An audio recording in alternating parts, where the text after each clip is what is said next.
Hello friend, back to Bhavani lifestyle. நிறைய பேர் கேட்டிருந்தீங்க உங்கள் வீட்டிலேருந்து உங்கள் கடைக்கு நீங்கள் ஷாப்புக்கு எப்படி போகிறீங்க, எந்த வண்டியில் போகிறீங்கன்னு கேட்டிருந்தாங்க. நான் 2-3 வீடியோ கொடுத்துருக்கேன்.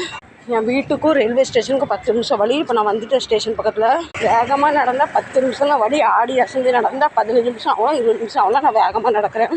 நான் பாஸ் எடுத்து வச்சுருக்கேன்னா டிக்கெட் எடுக்கிற பிரச்சனை இல்லை. நான் தினம் கியூவில் வந்து ஒரு 10 நிமிஷம் நிற்க வேண்டியது இருக்கும். நான் ஏறுற வண்டி போயிட்டு இந்த வண்டி போயிட்டு 11:25. இது இப்போ 11:40. இதுதான் பிறப்பு. இதில் உட்காந்துக்கலாம். இன்றைக்கி பொட்டு வைக்க மறந்துட்டேன். இந்த ட்ரெயினில் எனக்கு வந்து நேருவில் விடும். இப்போ நம்ம ட்ரெயின் பரப்பிட்டு இது நம்ம டானா ட்ரெயினில் ஏறியாச்சு. சக்ஸஸாக ட்ரெயின் பிடிச்சிட்டேன். சக்ஸஸாக நம்ம ட்ரெயின் பிறப்பிட்டாச்சு. நீ அடுத்து எப்படி போகிறோம் பார்க்கலாம் வாங்க.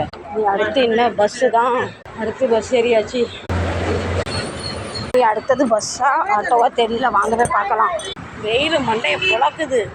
பஸ்ஸு இல்லை, வேனும் இல்லை, ஒரு ஆட்டோ. நீங்கள்